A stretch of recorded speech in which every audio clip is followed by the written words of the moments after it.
वारकरी होता तो वारकरी पंढरपूरला निघाला.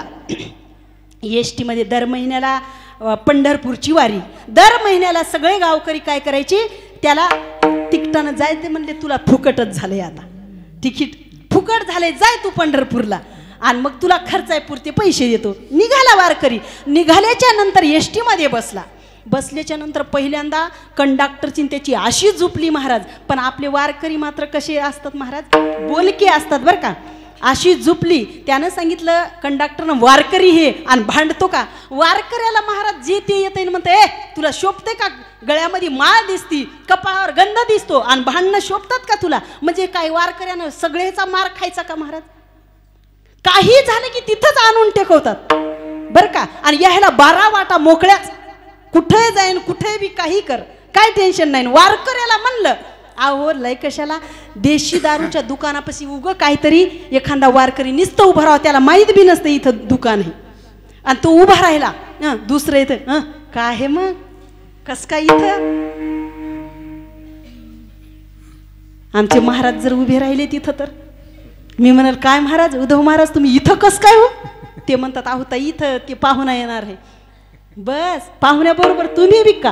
ते म्हणतात काय, त्याला माहीत सुद्धा नसतं इथं काय नाव आहे ते, पण लोक लगेच संशय घेतात महाराज.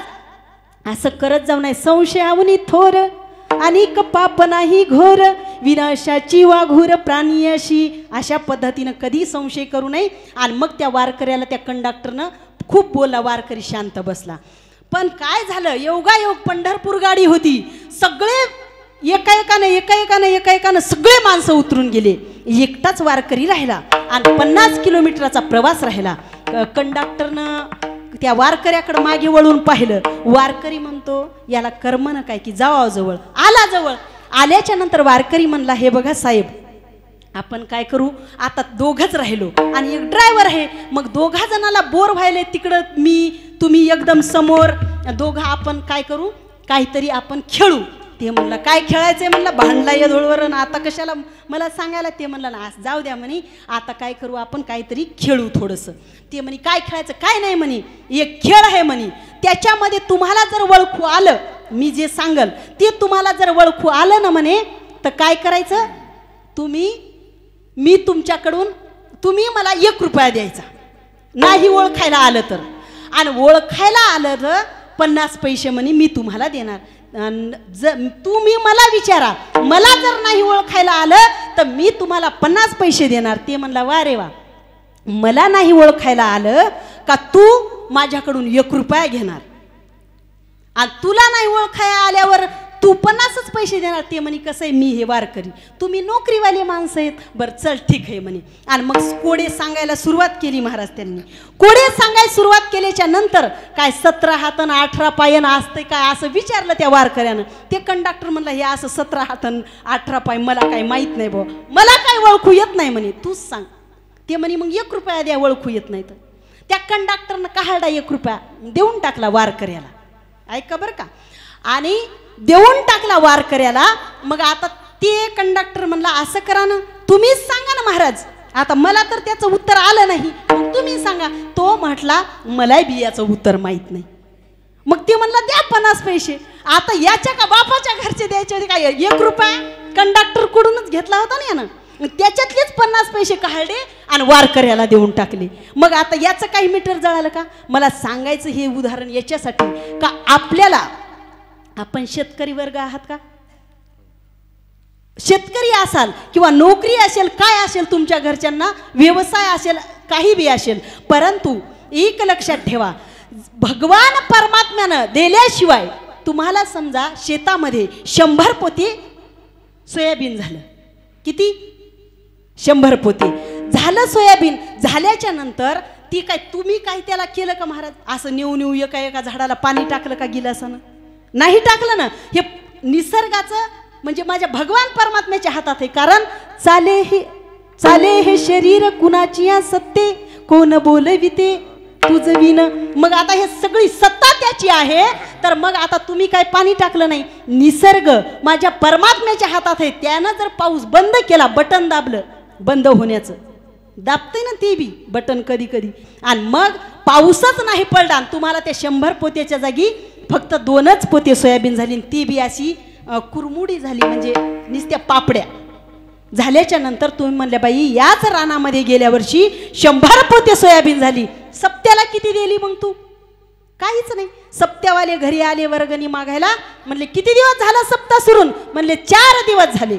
आणि होऊ द्या ना मग, आणखीन 4 दिवस आहेत ना बाकी, आताच काय द्यायची पट्टी? पुन्हा 5व्या दिवशी गेले त्यांच्या दारात, पट्टी द्या ना पाटील, पट्टी द्या. ते म्हणले किती दिवस झाले सप्त्याला? 5 दिवस. अरे आणखीन 3 दिवस बाकी आहेत, देतो ना. असं करत करत शेवटच्या दिवशी गेले महाराज. गेल्याच्या नंतर शेवटी म्हणले ओ पाटील, आज शेवटचा दिवस आहे, काल्याची पंगत आहे आणि किराणा सामान आणायला जायचे, द्या ना पैसे. आणि ते बोंबलत होते, ते मायकाजवळ ते गेले का? म्हणले नाही. मग त्याच्या ज्यावेळेस त्याला त्यांचे पाकिट भरायचे तेव्हा देतो ना, आताच काय आहे? आणि शेवटी पाकिट भरायच्या टायमाला यानं पट्टी दिली नाही महाराज. आणि प्रसादाला जेव्हा बोलवलं मायकामध्ये सर्व कनेरगावची मंडळी, लवकरात लवकर महाप्रसादासाठी हनुमंतरायांच्या मंदिराकडे या. या पठ्यानं 25 माणसं आणली घरातली जेवायला आणि पहिल्याच पंक्तीला बसला.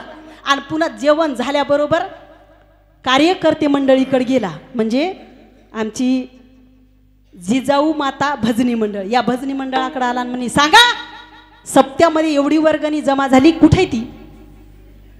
तू काय दिलं? ते म्हणे ते काय दारामध्ये म्हणे 2 किलो हाब्रेट मोजून ठेवले. किती? 2 किलो हाब्रेट. सांगा महाराज काय अर्थ आहे का? अरे ते भगवान परमात्मा देणार आहे, त्याच्यात तुम्ही 1000 रुपये कमवले तर 100 रुपये दिवस ठेवले पाहिजे बाजूला. स्वतः करते तेव्हा बोलते बरं का महाराज, हे ध्यानात ठेवा. मी स्वतः तुमच्या गावात जेवढे पैसे दिले त्या 1000तले 100 रुपये बाजूला काढायचे, तेवढे परमात्म्यासाठी ठेवायचे, हे स्वतः करते तेव्हा मी. कारण संत महात्मेही आणि जे कोणी सांगत असेल ना त्यानं स्वतः क्रिया करावं, नंतर दुसऱ्याला सांगावं. विठ्ठल विठ्ठल विठ्ठल. आणि आपल्याला पहा तुम्ही अनुभव, 1000 रुपये कमवले त्याच्यातले 100 बाजूला ठेवा, 10,000 कमवले त्याच्यातले 1000 बाजूला ठेवा, तुम्ही 20,000 कमवले त्याच्यातले 2,000 भगवंतासाठी बाजूला ठेवा. तुमच्या संसारामध्ये तुम्हाला कधीही कमी पडणार नाही, ही मी या नारदाच्या व्यासाच्या गादीवरून सांगते, हे लक्षात ठेवा.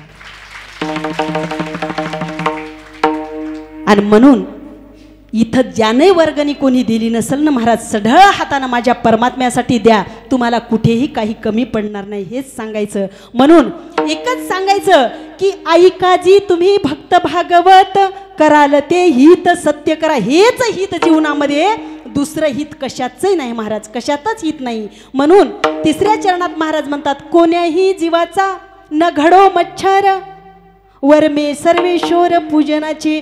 की कोण्याच जीवाचा मत्सर करायचा नाही. तर मग आता विंचू साप असते त्याला काय आलिंगन द्यायचं का? नाही ना महाराज. म्हणतात सर्प विंचू जाण त्याशी दुरून लोटांगण. कारण दुरूनच त्यांचं काय करायचंय? पूजन करायचं, म्हणजे नमस्कार करायचा. म्हणजे मी सांगितलं ना, तेथे मुंगी ही देखुनी जाण, भगवत रूपी वंदे आपण, मसकासही अनन्य शरण घाली लोटांगण भगवत रूपे. विठोबा रखुमाई विठोबा रखुमाई विठोबा रखुमाई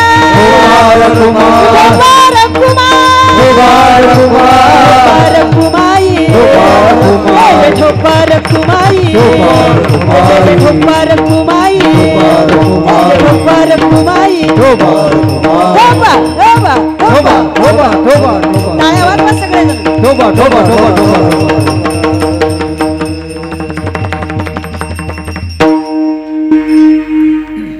शेवटी तकलीफ दिलीच ना टाळायची.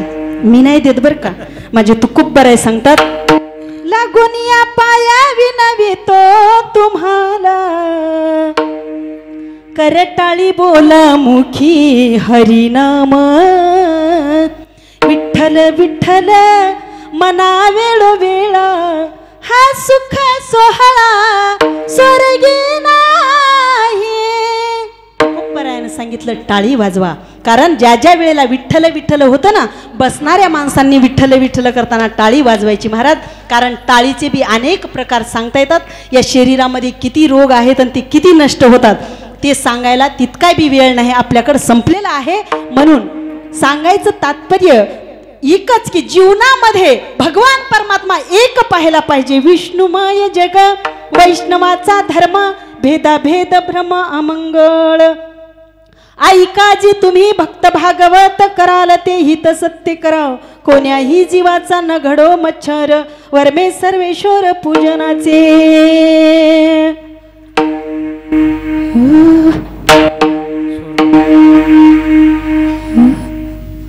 तुका मने एका देहाचे अवयव, तुका मने एका देहाचे अवयव. तुका मने एका देहाचे अवयव,